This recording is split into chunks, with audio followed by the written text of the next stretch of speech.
There's no certainty here. There's no certainty in the blueprint. There's no certainty in the plan. There's no certainty everywhere, anywhere. There's no certainty in any aspect of all of it.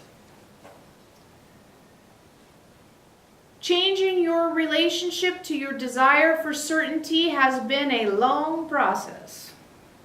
And that long process is coming to a tipping point. You're coming to a point where you will not look for certainty anymore. Can you imagine the freedom that will offer? The way you get there is to say, wow, look, I'm looking at certainty. Anytime you look for certainty, you are limiting yourself, keeping yourself from the potential you have to offer, running old patterns. Certainty will never give you what you want. Did you hear us? Certainty will never give you what you want, because certainty is asking for you to be in a false energetic state. Certainty is asking you to hold still, to have it dialed in, to have it figured out, to have one answer. There is no such thing. Therefore, when you crave certainty, you crave something false. And when you crave falsehood, where do you end up? Not hard to figure out. You end up unhappy. You end up in suffering. You end up in disappointment. You end up in confusion. You end up in low vibration.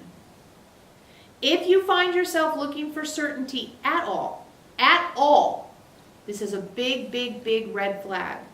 Like earlier, you were making plans to have the meeting in a different place.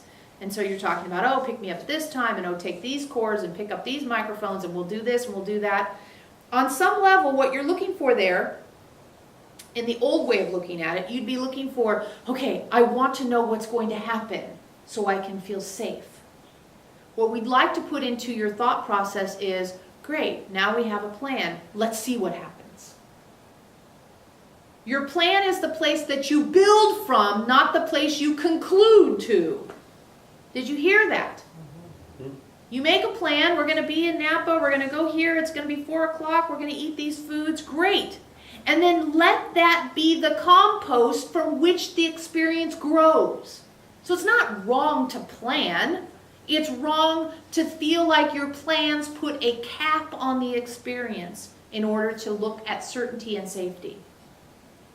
So I'm going to go off to Disneyland this weekend isn't, okay, I'm going to go up to Disneyland, I'm going to get out, I'm going to leave at this time, I'm going to arrive at this time and stop at this gas station, go to it. Oh. It's funny when you talk about doing a trip that way, but the truth is what you guys do sometimes when you want things to be a certain way so much to feel safe, you make plans of that kind of nuanciness. Catch yourself, catch yourself, catch yourself. And when you find yourself doing that, say, that's right. In this moment, I already have my compost. I've already planted my seeds. Now I'm going to allow it to grow.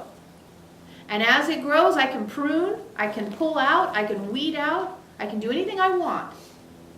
Because that's my free will. We don't go with the flow. Whatever grows is fine because it's growing. No, no, no, no. It's whatever I want to do as I state preferences in each moment as it grows. As it grows, I state preferences in each moment so that I am pruning the experience to continue it following my free will. But if you decide ahead of time there have to be 5 sunflowers here, and 7 come up, you're going to be in a conundrum. And if 3 come up, you're going to be in a conundrum. So how about, I want some sunflowers here, I'm going to put some seeds in and see what happens. If 0 come up, that's something interesting too. When we give you really concrete examples like traveling or sunflowers, it's easy to see it. Where you don't see it is when you want something to be a certain way and you lean into it in a way that limits it. Don't limit it. Don't limit it through your desire for certainty. Invite expansion by opening to uncertainty. Invite expansion by reveling in the place where it's not certain. But keep stating preferences so that you groom your environment. Do you understand? Yes. Okay, then we're going to go.